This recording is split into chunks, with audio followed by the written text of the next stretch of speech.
Welcome into House of Wrestling, everybody. It's me, Nick Hausman. Take your shoes off, take your hat off, keep it on, whatever. Come on into the living room, sit on here by the fireside. We are joined today by somebody I cannot wait to talk about the colorful world of professional wrestling with. It is our good friend, WWE Holla Famer, Teddy Long. Teddy, thank you for once again joining us here in House of Wrestling. Hey, no problem, Nick. Thank you so much for having me, man. And I just wanted to say that, man. You always think about me, man, and bring me on the show, man, frequently. And I really appreciate that, man. You keep me relevant. Thank you so much. Oh, come on now. You do that. You keep me relevant, Teddy. Here, but I'm gonna peel back the curtain here for just a second because just before we recorded, you were talking about how you go to your local deli counter and you get different things throughout the week, which is great. I used to work at the deli counter, and I was telling you, I bet you're a hit. You said you are. The reason I say this is because when I worked at the deli here in Chicago, I had another famous wrestler who would come visit me at the deli every day, and it wasn't you. It was Lisa Marie Verone. Victoria lived right around the corner, and I would be sitting there slicing meat and scooping out tuna salad, whatever. And Victoria would come on by and just hang out and talk to me. So anyway, Well, they know me. They know me at the Kroger store at the deli there because I go in there, man, and they're always surprising me sometime with stuff too. Hey, try this. Man, that's so cool. I don't know why that gives me all the good feels, but it just makes me feel happy here on this Thursday morning to be having this talk with you. Hey, man, we're happy to be alive, man. That's the deal. Yeah, and also props to all of our deli and grocery store workers out there who are grinding out there. Yeah. It is a very hard job to work in a grocery store. I've done it. Our good friend Dominic D'Angelo's lived that life. Props to y'all, man. It is hard to keep the food of this world moving, and there are a lot of great grocery store workers out there. So. Hey, big shout out to them, man. Whoop, whoop. There you go. Great way. Good energy here. All right, everybody. Hey, if you are tuned in right now and you are watching us in video form, you are doing that over on the Premier Streaming Network. Every Tuesday and Thursday, noon Eastern, come over to Premier Streaming Network to get every episode of House of Wrestling first run, me, all kinds of great guests. You got to sign up for Premier Plus at watchonpremiere.com to get this in video form first run. It'll go up on the podcast feed later, but if you want to see us here live in Technicolor, you got to come over to Premier Streaming Network. And today, we got an especially big show. Not only do we have Teddy Long in the house, we're going to be talking all the news of the day here. Later on in the show, I'm going to release my first interview from the WWE Money in the Bank media junket. Every Thursday from now until I believe SummerSlam in Detroit, I'm going to be dropping one of these interviews. I got 6 interviews, and today you're going to get to hear and see Santos Escobar, one of the members of the LWO. Tempted to, I don't know if I want to call him the leader because they seem to be kind of like the Judgment Day where everybody could maybe kind of be the leader. There's a case for Zelina Vega, I guess. But anyway, Santos in the house, great conversation. I already have a little bit of coverage of it over on houseofwrestling.com where there's all kinds of great news that I write up every single day. Go check out houseofwrestling.com. But yes, Santos Escobar in the house here with Teddy Long. All right. Let's get to the news, Teddy. There was some big news last night that broke around, I don't know, 8 or 9 o'clock at night, my time. And that is that longtime WWE lawyer Jerry McDevitt is retiring. He was currently working on the WWE antitrust lawsuit that had been filed by MLW. There's a lot there. For those that don't know, MLW is suing WWE, alleging that WWE improperly interfered with their business. Specifically, there was a call that they say Stephanie McMahon made to Vice TV, screwed up their deal, made it so Vice didn't want to run MLW anymore, and because of that, now MLW is suing WWE. The judge did not dismiss this case, said it had merit. Now there's going to be litigation. They will go to discovery, which is its own thing, and there will possibly be a trial. Now, with that, Jerry McDevitt reached out to WrestleNomics, or WrestleNomics reached out to Jerry McDevitt. He confirmed he's going to be leaving the case. New lawyers that he's working with are going to be joining the case on WWE's behalf. And here is the full statement that Jerry McDevitt put out last night to WrestleNomics. He says, "As you may know, since early 2022, I have been working towards retirement. I had hoped that the court would again dismiss MLW's lawsuit as it did the first time. When it did not, it became obvious that the case would run into at least 2025 in all probability. I advised my client that I would be wrapping things up by year end and that it would make sense for them to secure counsel who can go the distance on the case now that discovery will be starting. There is also the chance that I might be a witness given the allegations. I will be 74 this January, and it just seems like the right time to make necessary transitions. Okay. Jerry McDevitt has played a huge role in WWE's kind of lifespan. First of all, what do you know about Jerry? Did you ever talk to him? What's your familiarity with the man, Jerry McDevitt? I had a chance to meet him one time I think he was at one of the TVs or something, and I remember, I think maybe it was him and Vince. I think they were walking down the hall, and I think Vince said something to me or something, but he's joking with me about something. But anyway, I end up going over and speaking to him and Jerry, man. What a nice guy, man, and a great lawyer. So, I mean, he's a guy that if you ever get in any trouble, you certainly want him to be the guy to be in the courtroom with you. So, oh, man. That's basically all I know. But all I can tell you, man, that I did meet him, and what a nice guy. Yeah, I had the chance to do one of the only interviews he's ever done publicly. I did it for Wrestling Inc. a couple years ago. And it was funny because I asked if we could do a call, and I'm not really like an insidery guy. I occasionally do backstage stories, but I'm an on the record guy. And so I connected with him thinking we're going to do this interview. He connected with me thinking we were going to do some kind of debriefing. And so when we connected and I was like, can I record this? He was like caught off guard. He was like, sure, why not? So if you go out there, there's like a 20-minute video conversation with me and Jerry McDevitt kind of talking about his history with WWE. I think it's the only video interview he's ever done with press, and it's me, and it's because I totally caught him off guard. So I kind of like him, you know, and the thing about him, man, if you ever, you know, watch him and stuff, he's a real cool guy, man. So, I mean, real cool, man. So, you know, yeah. Well, that's the thing I was so most caught by when I was talking with him was he's charming, right? Yeah. Like I think that's the best way I could use to. I had to think about the best adjective. He's a really laid back, charming guy, and I can see why he and Vince work so well together because Vince is, you know, amped up, right? Yeah. Jerry seems like the other way. You know, they're very yin and yangy like that. But you got to be a pit bull too, especially with the kind of cases that Jerry's been working on over the years. You know, I wrote about it a little on the site, but the first case he ever got involved in was like Jim the Anvil Neidhart got into a fight with a flight attendant over drinks. Okay. This thing goes to court. And that was in 1987. And that was Jerry McDevitt's first parlay into working with WWE. He helped Jim the Anvil Neidhart get off. He got him acquitted. And then from there, Vince was like, you're my guy. Yeah. Because I tell you, you got to be a hell of a lawyer, man, to get a guy acquitted from the messing with them flight attendants, because they take that real serious, especially about the drinking part. So, oh, man. Yeah. Yeah. And well, of course, Jerry's biggest win for the company was the steroids trial, right? So Jerry was right by Vince McMahon the whole time. And that's really why I say, you know, I put out a tweet last night that's been picking up some popularity, but, you know, WWE would not be what it is today without Jerry McDevitt. Had Vince not had Jerry in his corner during that steroid trial, it is not hard to think that we're looking at a very, very different landscape at the moment. You know what I'm saying? Well, and I truly believe that too, man, because the haters were certainly out there trying to get Vince. And thank God Jerry was right there, man. Like I said, a hell of a lawyer. He's the guy you'd want on your side. What was it like for you during that period where the steroid trial was playing out, Teddy? Well, you know, that I didn't really pay that much attention, you know, because I mean, I didn't really even understand the whole deal with the steroids, you know, because I was kind of just now, you know, breaking into business and everything.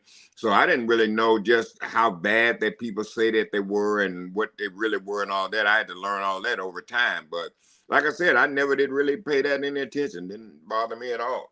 You didn't see guys sitting around throwing steroids around like candy and things like that in the locker room? I never seen nothing like that. I never seen any guys injecting no steroids or nothing, you know, in the locker room or none of that. I never saw none of that. did it make you nervous seeing it all play out, that this could be bad for the wrestling business, or no? Well, kinda. I thought about that, you know what I mean? Because, I'm, just getting there myself, and getting started and thinking, hey man, this is gonna happen for me here, I believe. And then, to see somebody, like they used to say, that don't worry about it. One of the boys will screw something up. One of the boys will screw it up every time. So I had to learn that. And then I went back in time. I'm like, oh, okay, now I know what they were talking about. Yeah. But like I said, I'm just glad everything, got, straightened out, and, Vince was acquitted, all that stuff, man. And so we moved on from there. Yeah. All right. Well, best of luck to Jerry. It does sound like I do raise my eyebrow when he says, based on the allegations, I might become a witness in this trial. I always love when the lawyers get involved. I don't love it, but I find it ironic. But anyway, like Teddy said, he was a very nice guy to Teddy. Very nice guy to me. He gave me 20 minutes of time, and I don't think he's ever done that before to literally anybody. And he didn't have to do that. No. And and do go back and listen to the interview. It's on Wrestling Inc. He tells this story about how because I was asking about, because he's like, I'm friends with Vince McMahon, right? It's like, well, Vince doesn't have a lot of friends. What's that like to be friends with Vince McMahon, right?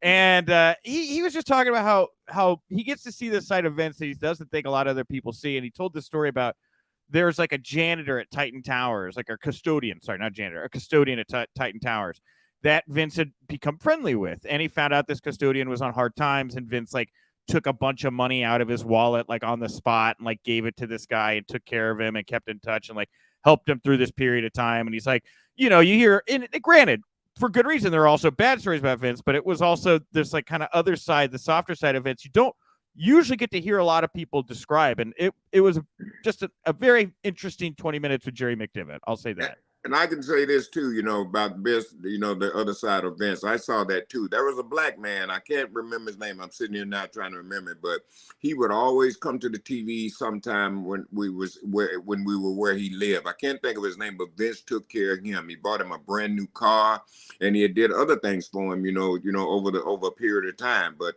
golly, I just can't think of his name. But he was a black guy, and Vince took care of him all the time. Do you remember what territory that guy was in? Do you remember what part of the country that guy lived in, or no? No, well, it was here. It was during the Attitude Era, because I just had went there in '98. So that's golly, that name is right on my tongue, man. And he came to one of the TVs, and they introduced me to him, and I met him. But it was during the Attitude Era. Yeah, because that's the thing. It's like, Vince came from poverty. I mean, he's opened up about it more in recent years, know. So that doesn't surprise me to hear things like that. Yeah, well, I saw that when they introduced that gentleman to me, and I met him, man. And Vince, they told me the story about him. Vince took care of him for forever. Yeah, I'm just wondering what part of the country it is, because I didn't know if it had like any kind of significance to Vince. It's North Carolina, obviously, it's a little bit different, that kind of deal. Yeah. So, all right. Well, anyway, Jerry McDevitt retiring. We'll have more on Jerry if it comes along, but I definitely wanted to take some time up top here to talk about him and just kind of the historical significance of Jerry, because it is going to be everything in WWE is changing out right now. Oh, you know what? Actually, I have one last thing I wanted to say about this, Teddy. Mm-hmm. I knew I had a good button for this. If you're Vince McMahon, right? Yes. And you're sitting here and you're involved, right? But he's working remote. He's had some time where he got to try retirement. He saw what that life was like. Now you're back in it, but you're one of your best friends, somebody who grinded and had the same vision as you, Jerry McDevitt. That guy is saying, it's time for me to retire. Do you think that has like an impact on Vince, where he kind of sees this kind of change? It's everywhere. I mean, it's his legal, it's his everything is changing to the guard right now, Well, I don't think so. I think Vince and Jerry will be friends forever, for the rest of their lives. And I think if, by Jerry retiring, I feel like that too, man. You know what I mean? That's what I'm doing. I'm enjoying the rest of my life. You know what I mean? People want to know, well, why you're not back on full time? I said, that is really not my call. But I don't want to be full time no more. I just go back whenever they call, and and I do whatever I do, and I'm out here. I'd rather be out doing what I'm doing. I enjoy doing the Comic Cons. I enjoy doing the meet and greets. I enjoy doing some of the indie shows, where I can sit down and talk with some of the young talent and give them a little knowledge and try to help them out. That's what I want to do. I just want to give back. So, but now with Vince, I don't know, man. I don't think he's gonna ever retire. Vince is a workaholic, okay? And Vince will probably, be right there at the end of his time, be right there in Gorilla. Okay, so Vince is a workaholic, and I like that about him, man, because that's how you get things done. That's how you become a billionaire. You got to work, okay, work your ass off, and that's what Vince does. Well, and it is interesting though right now, to kind of I drew that comparison between Vince and Jerry's energy. He's having to kind of play that kind of low-key energy Jerry card right now, because I think that one of the things that is noticeable from Money in the Bank, which we'll talk about here in just a second, and why it was so successful, was and I brought this up on Tuesday, they did a great job keeping the attention on the show. Right, there was no crazy Vince story. Everything's chaos. Right, there was no last minute changes. But they showed up. They had a game plan for 72 hours. They executed that game plan to perfection in 72 hours, and there was not a single headache. And so, if Vince is still doing all of that stuff where it's causing they're doing a great job of covering those footsteps these days and not showing it publicly like it used to come out, Well, my thing is this, even though they merged with Endeavor, whatever, if you're gonna be part of the wrestling business, you got to have somebody that knows the wrestling business. And Vince McMahon created this. This is all Vince. This the professional wrestling. I don't care what any other promoters say. Vince McMahon started this. He created all this, and look at what it's become now. One of the biggest successful businesses in the world. So I think right now, you know what I mean, Vince is gonna stay there. And I looked at it like this. He sold some of the company, but then now he's working for Endeavor. He's running the place. So Vince got money from the sale, plus he's getting a check from them for running the company. Okay, You gotta have him. He knows this in and out. I don't know. I don't see how you do it without him.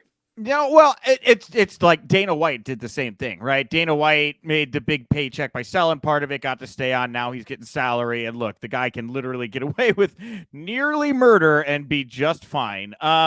So it's very similar to what happened with Dana White, and I agree to a point, because like we had that 9-month period where Vince was decidedly gone, right? Like if he was in the mix, there was no smoke that I could see leading to a fire.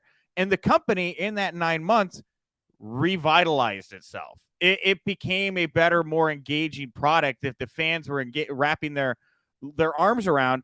Vince came back and it felt off. And now Vince is having to find kind of his spot, I think, in this new regime. It's not how it was a year ago, if that makes sense, Yeah, well, Vince, like I said, Vince is going to be in charge. I can bottom line. We've all got that. We've all figured that out. Yeah, ain't nobody going to be telling Vince about what to do about nothing. Vince is going to be in charge. So that's a good part about it too. I like that, because he's going to keep it wrestling and keep it how it's supposed to be. Some people that step into this and have no idea about wrestling, then they screw the whole thing up. I mean, it's really it'll be really sad. Well, what happened in WCW?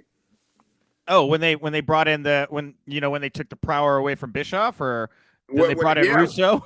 When they took, then look how it went downhill. Yeah.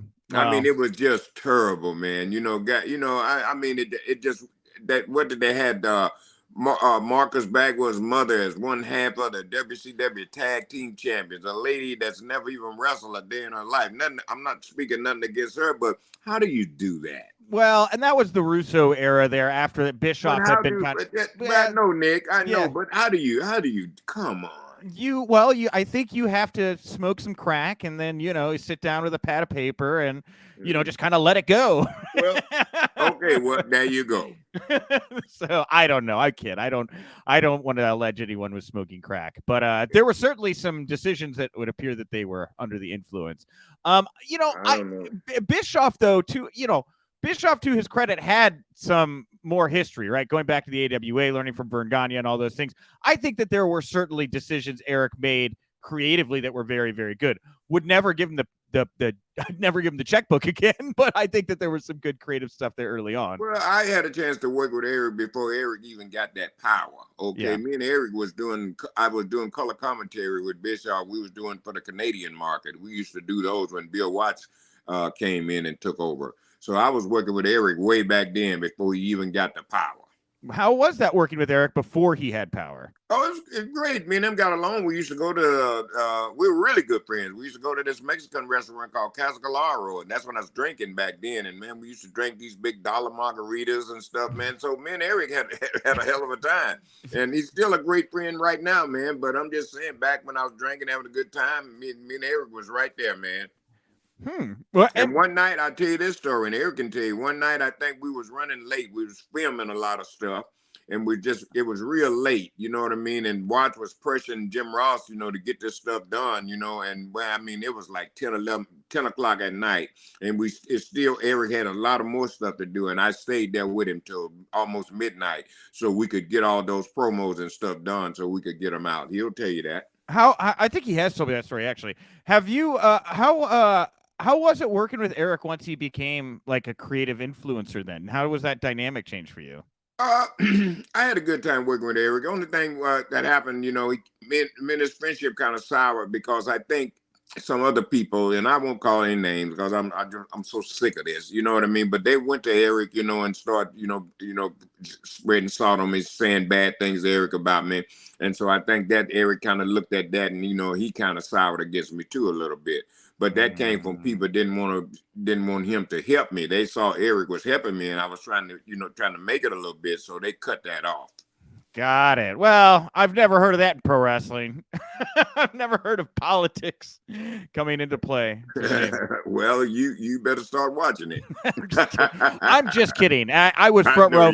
I was front row. CM Punk took aim at me first. Anyway, yeah. All right, let's move past a little bit of this here. A little bit more WWE talk. We will talk a little AEW here. Fightful put out this report saying that WWE officials were really impressed by the gritty physical nature of the match between Rhea Ripley and Natalya on Raw this past Monday night. If you haven't watched it, go watch it. It lived up to the hype. Natalya had said she wanted to really make a statement on Monday night that this was what it's all been building to. Of course, she came up short, but both women took a beating. Apparently, they were in the back telling everyone how much fun they had. Officials were impressed. And I'm sure that the USA Network officials were impressed, too, because if you go watch the quarter hours, this is the only quarter hour that got even close to 2 million views. And so these women stole the show across the board on Monday night. Yes, sir. And I had a chance to see that one, man. I mean, what a great match. And anytime you know, stepping in there with Natalya, you know, she's part of that Heart Foundation. So she's got it and had it for a long time. So not only are you going to have a good match with her, but you're going to learn something. And that's what Natalya is all about, too. Such a sweetheart. And she believes in helping the other girls, you know, because I watched her backstage talking over her matches, and you know, she's willing. Hey, well, if you'd like to do that, well, we'll do that. You know what I mean? You can work with her, and that's what you want to do. You want to be with somebody in the ring that you can work with, and that's when y'all tear the house down. Yeah, I remember more than a decade ago when I was doing the podcast with Bret Hart, and he would talk about how she was already kind of like the sorority mom backstage, right? Where it's like she's not just helping people with matches, she's also like helping these women like acclimate to the business, you know, because you have a lot of women who come in. It's a very crazy business, right? Not everyone has your best of intentions in mind. And Natalya has really become this conduit for not just like helping people in the ring, but helping people personally in a lot of ways. And yeah, brother, she's a sweetheart. I'm telling you, man. You couldn't find a nicer person.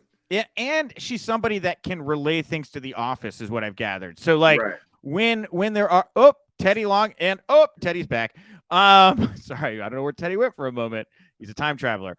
But yeah, she's the kind of person where if there is an issue going on in the locker room, she can go talk to management about it and kind of help them work through it.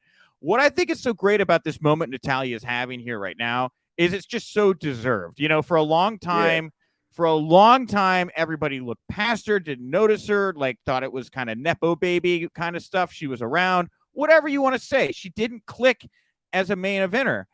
Now we're getting into a territory where, especially if Ronda Rousey is cycling out, like she's the shooter, right? She's the standard bearer for the women's division. I think that people are fans too, starting to really look at her like that, you know? And that's exactly what she is. She is a shooter. I mean, if you step in there wrong with her now, she'll fucking stretch you. Yes. yeah, absolutely. She knows now. Yeah. It was just great. It was an awesome match. Everybody should go check it out. and very happy to hear this. And I'm interested to see where they go with Natalya from here, because she didn't beat Rhea, right? She's still over here on Monday Night Raw, right? SmackDown's Asuka. Right. Sorry, still post-draft syndrome. And I just don't know where you go with her from here now that she wasn't able to pull off the kind of big, plucky underdog babyface. Do you turn her heel? I don't know. She's done that so many times now. So. Well, you know what I mean? I think, with Natalya too, with her career and everything, still blooming, there's a lot that she can do in NXT. I mean, yeah. there's a lot that she can do, go to NXT and do and help those kids down there. And I think Natalya would be just happy with that because she loves people and she loves doing what she's doing. So, I mean, I don't know what their plans are for her, but I would, think, for her to go down to NXT and help that young roster and stuff, I think that would be something that she would like to do. Yeah, she did a great job helping to warm up Cora Jade, and I could definitely see her doing the same thing with Tiffany Stratton, who I'm a big fan of. I haven't seen enough of her in-ring work. Like, she's certainly got the look, and all the potential in the world. I was a little surprised they put the title on her this early, but they obviously see big things for Tiffany Stratton. Exactly. And like you said, the Tiffany Stratton with somebody like Natalya, to take her under her wing, would be absolutely outstanding. Yeah. All right. Last WWE note here. This is about Money in the Bank. Now, we had noted that it was the highest grossing WWE arena event of all time. It's also now being noted in this press release we got that this was the highest grossing WWE Smackdown of all time. The combined gate for this weekend between Smackdown and Money in the Bank was $5.4 million. It's a lot of money. Additionally, Friday's episode of SmackDown on Fox did a 2.51 million, up 17% versus a year ago. It was number one in the 18 to 49 demo with a 0.7 and an 897,000 total viewers in that key demo, up 39% from a year ago. Up 39% in an era when people are cutting cords and television viewership is going down and everybody's blaming that for declining TV ratings. How is it possible that WWE SmackDown is crazy up from a year ago, Teddy? It's because you're giving the people something they want to see. Yeah. The hottest thing they have right now is the Bloodline. The Bloodline to me is great. I don't know who the writer is, but he or she, whoever it is, they're certainly on top of their game. Because with the Bloodline, you're dealing with family, and that's real. And you can feel that because that doesn't happen in somebody's life somewhere down the line. So all you got to do is put somebody on that TV or put a story on it. It's like a soap opera. You know what I mean? You see how women are when they used to, well, I don't know, maybe they still watch soap operas. I don't know. But when a soap opera come on, they put everything down. They don't wash no dishes. They don't cook. They don't do nothing until they see that soap opera. And so that's what it is with WWE now. They got something that the people want to see. I enjoy seeing it. Okay, I enjoy watching it. Damian Priest, I think, is doing a hell of a job. LA Knight, all these guys that are coming up in the business, Dominic Mysterio. I mean, I enjoy watching those young kids, and I think that's what the people do too. It's a brand new era, and I think people are enjoying it. It is weird for me, feeling like we've stepped into a new era where WWE is making new fans right now. Like, there is a generation of fans where this Bloodline, Judgment Day, this is it for them. This is their DX Nation of Domination. Like, I feel old now saying that, but that's like, I get goosebumps talking about that, where I think about kids getting into wrestling right now, telling other kids wrestling is cool. This is a cool time for wrestling right now, you know? And what we're seeing now, everything is brand new. Like I said, sometimes, in the wrestling business, you have to go back and rehash people, repackage them and try to do something else. But right now, they didn't do that. They just came up with something brand new for the Usos. People haven't seen. And that's what it's all about. Yeah, no, 100%. And man, this Friday night, tomorrow night, the tribal council, the trial jury of the tribal leader and the trial, whatever, the 7 tribals in the title of this damn thing. And let me mention my name, my other man too, Top Dollar, and what's the other kid? Golly, his name. He comes out with nothing on. Yes, I know who you're talking about. Yes. Golly, man, I'm telling you. Oh, Ashanti the God. Well, no. What's the other kid? golly, he's barefoot when he's wrestling all the time. He don't Matt wear no Riddle? boot. Yeah, Matt Riddle. That's Okay. who I'm trying to think of. Okay, Yeah, very yeah. different person. Okay. Yeah, let me give a shout out to Matt Riddle and Top Dollar, man. Those two I'm really impressed with too, man. I think they're doing a hell of a job. And the Street Profits, man. Great tag team, man. Great. Yeah, and that's the thing is like right now we really are in this period where the product is so hot. Like, and then you look over at AEW and AEW really has become that older brother product, right? Like younger brother getting into wrestling, you can love Roman Reigns. An older brother loves Roman Reigns and WWE too. But the younger kids are not probably gravitating towards MJF and Adam Cole on Wednesday nights. It's probably just not the vibe for them, I'm guessing. Not knocking AEW, but I don't watch the product. They sent me a message that they wasn't hiring any old people, so no sense in me watching it. There's nothing in it for me. Well, on that note, Teddy, it would seem that you are not alone in not watching some of the AEW product because AEW Collision's third episode viewership numbers came in, and it was not exactly great. Now, it was a pre-tape. It drew 452,000 viewers on average compared to last week's 595. That is a 24% drop in total viewership. Among viewers 18 to 49, viewership was down 37%. God, that's like the inverse of SmackDown. The debut episode, of course, did 816,000 viewers. This week, they're going to come back on Saturday night with Samoa Joe versus CM Punk. They got Bullet Club versus FTR. So some big marquee matches. They'll be live again. I'm sure we'll see a bump. But, Teddy, I saw Jonathan Coachman get into it with Dax Harwood on Twitter. Coach basically just saying, pro wrestling does not work on Saturday nights. They've tried it. It's failed. They've tried it. It's failed. It's never worked. You shouldn't be trying this. It's not going to work. You're not going to find momentum. Do you agree with that sentiment that pro wrestling just can't work on Saturday nights?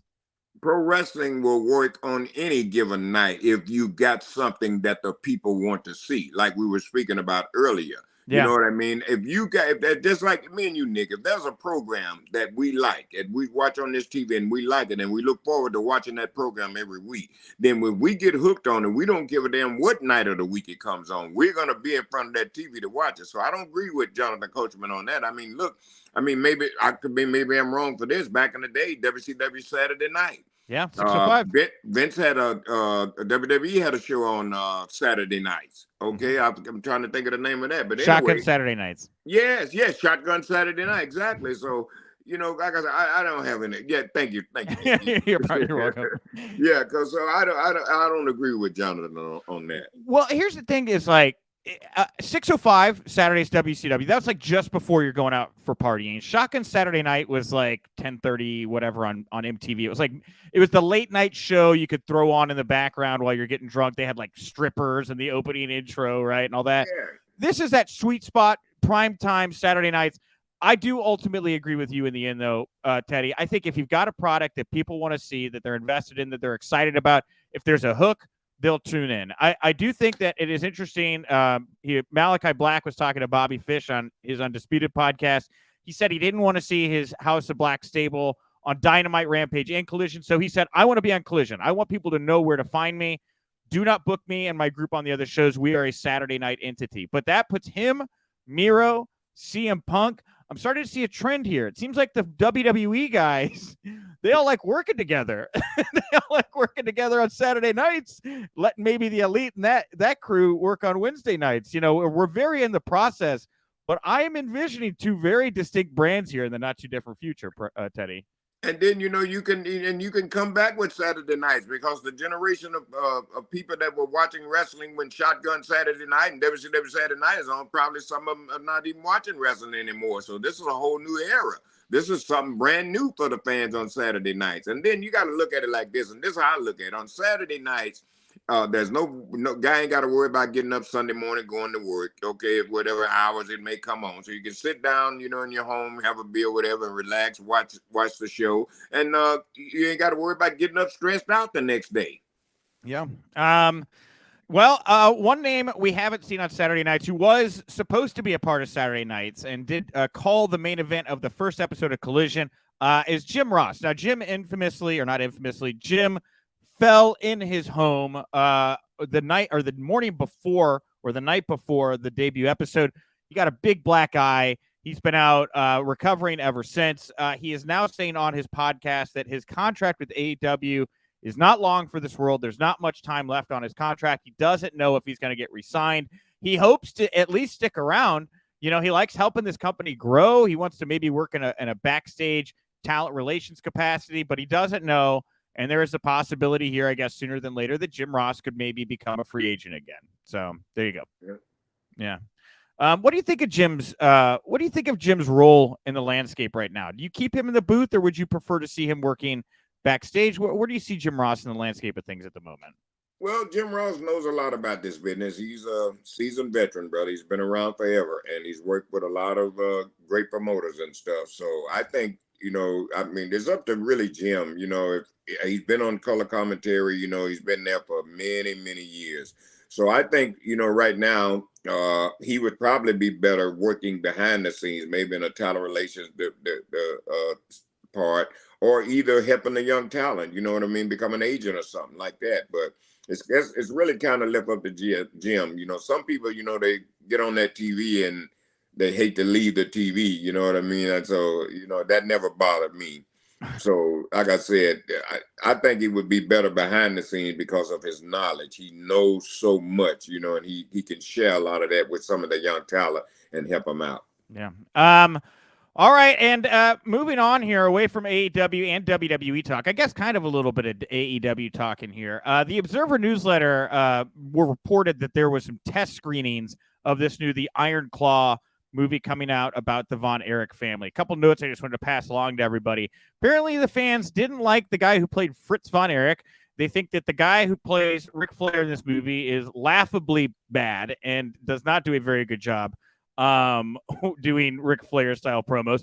I reached out to somebody, by the way, who's like in the orbit of this film, and I was like, I heard people didn't like Ric Flair, and their response was basically like, I don't think anybody's ever liked an actor who played Ric Flair. He's Ric Flair.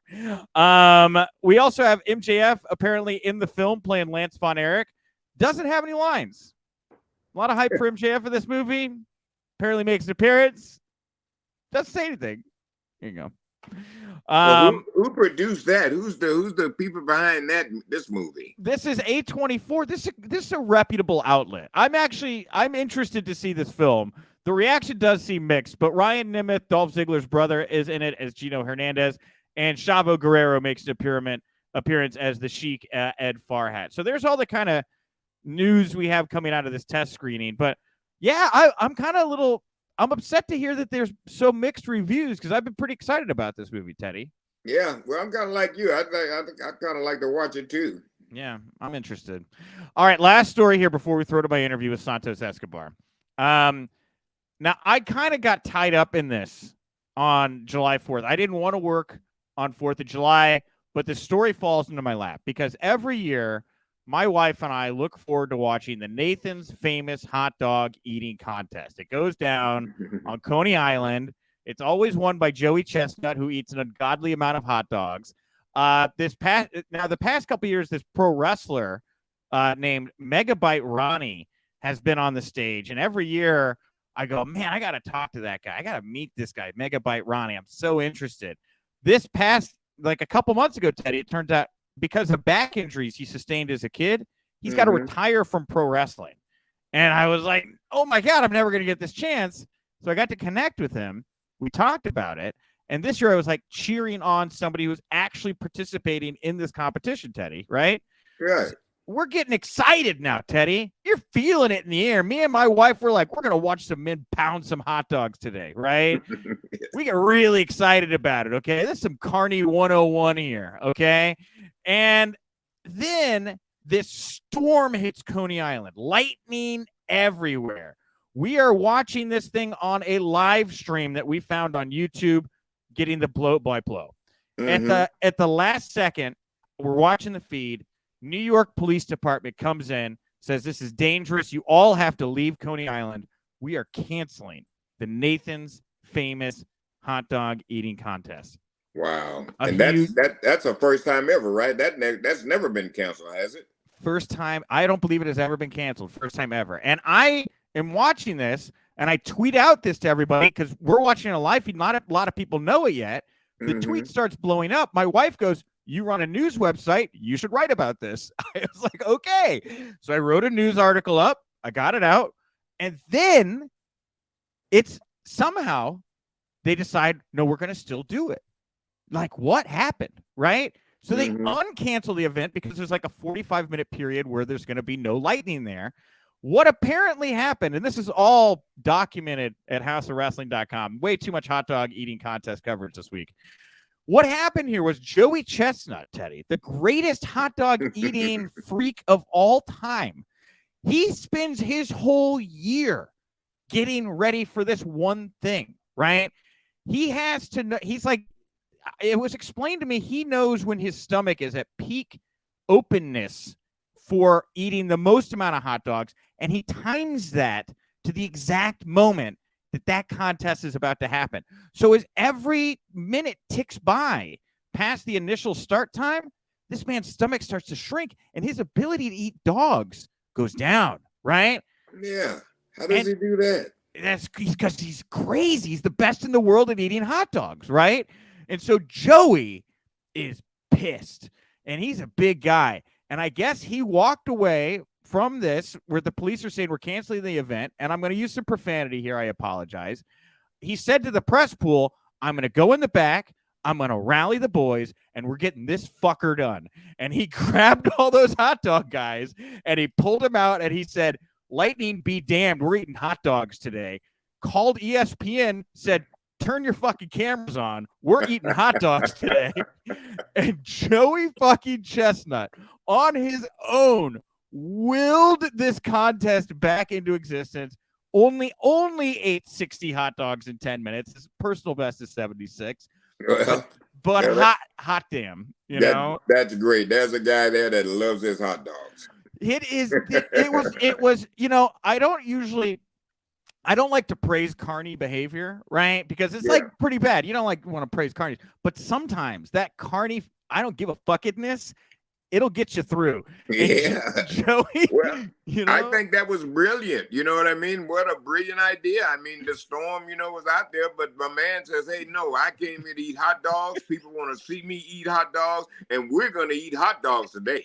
So I'm with Joey, man. Go ahead, man. I love it, brother. And like me and you were talking before we came on, I stopped by the store the other day and I grabbed me 2 Nathan's hot dogs. Those hot dogs are really good. Yes, they're really good hot dogs. I agree. Yeah.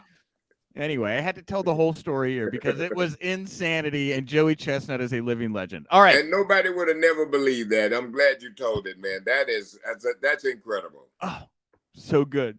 Chef's kiss. So anyway, and Ronnie, by the way, took last place, but we're not going to talk about it. He'll come back next year. He's injured. Okay. All right. Before we wrap up the show here today, I have this brief interview with Santos Escobar from Money in the Bank Media Junket. Let's throw to it here now. I'm wonderful. Did you hear that? Santos Escobar just asked me how I am. How are you? I'm great. I'm happy to be here with you. Me in particular? Yeah, thanks for affording me the opportunity to have this one-on-one. Oh, Santos, I appreciate the time. You know, it is a wonderful time for the LWO. Such a beloved faction. I mean, you think back to WCW, Eddie Guerrero. How does it feel to you to be stepping into those shoes? Do you feel the pressure that comes along with carrying on the LWO name, knowing who was a part of it in the past? I believe that we're way past that stage. I think the first month or so it was like, all right, let's see what these guys are about. Let's see what they bring to the table. But then I sort of feel like the whole LWO thing evolved into this sort of movement where people know that we represent them. Yeah. That will, that grit, that desire, that never-ending hunger of just succeeding and overcoming in life. I believe LWO is that and more. I always say, what do we do in WWE? We tell stories and we put smiles on people's faces. Yes. Yeah. I would go one step ahead and say, we inspire people. I agree. If yes, you go ahead and put smiles on people's faces, but if you can elevate your work, your body of work, and whatever you deliver, and you can inspire people and capture their minds and hearts, then you won this game. And LWO is just that. Well, one person I know that would be interested in working with the LWO that I talked to very recently is Conan, K-Dog. Now, what are your thoughts about Conan possibly getting involved in the LWO mix? I would love that. Conan is a very important person in my life and in my career. If that ever happened, I would be really, really happy. Would you be open to maybe taking the LWO down to Mexico and doing a AAA show? I know that there's been more crossover with WWE and over other promotions the past year or so. Would I? Yes. Is that my decision? Most definitely not. But we are going to Mexico July 22nd and 23rd. And the LWO is going to be in Mexico at Arena Ciudad de Mexico and then Arena Monterrey. So LWO is going to Mexico. Okay, but you say you'd keep the door open there, right, for AAA? Myself? Absolutely. I'm from AAA. Cool. Santos Oda, thank you so much for the time. Thank you. Thank you. And there it is, Teddy. Outstanding. Great interview. Now, did you hear what the guy just said? He says, we tell stories and we inspire people. And we've been talking about this throughout the whole show, Nick. Okay. Mm-hmm. You got to give people something they want to see.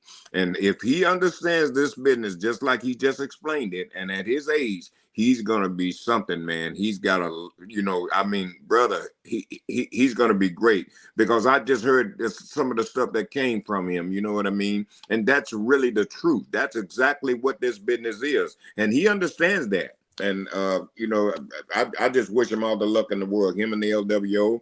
And speaking of Conan's a genius. He's always, been there and took care of his people, you know what I mean? And, made sure that they were treated fair and right.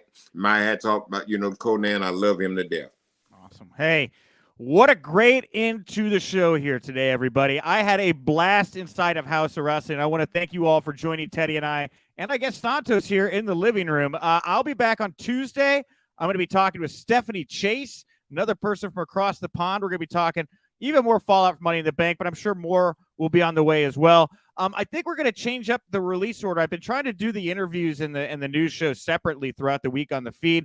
I think I'm going to start doing more stuff like this where we do the news and I'll play the interviews as part of it, so it's more of a complete show. So we may just see you may just see content on the podcast feed on Tuesdays and Thursdays. It'll be more robust and better for you, though. So Stephanie here next week. I should have a big guest to go along with that show as well. So go ahead, just follow the podcast feed, leave a nice comment if you like what we're doing here. And, of course, on top of some big interviews I'll have for House of Wrestling, I'll have a couple big interviews for Inside the Ropes next week as well. Be sure to show them some love. Teddy, anything you want to plug, promote, put over here before we wrap it up today? Well, just before we go, I want everybody to make sure that they watch my podcast along with me and Mac Davis. It's called Road Trip After Hours. You can find it on YouTube and wherever this podcast are streaming. It's Road Trip After Hours, me and Mac Davis. Also, next Saturday night, I'm going to be in Macon, Georgia for a big Comic-Con along me and Ron Simmons. We're going to be damning some people. I'm going to be one-on-one undertaking some people. So anyway, that's kind of what's going on. And August the 12th, I'll be up around Utica, New York for Immortal Championship Wrestling. They're going to be having their first live pay-per-view. So that's going to be a big show, and I'm going to be guest general manager there for the night. Utica, New York, August 12th. There you go, everybody. Check it out. Support Teddy Long. We are at Wrestling House on Twitter. I am at Nick_Hausman on Twitter. Grab whatever you want off the dining room table here. I don't want any leftovers. Make sure to grab your shoes, your hat. Get on out the door. Oh, I'm kicking over my microphone stand. No, but seriously, get on out the door. And remember, you're welcome back anytime.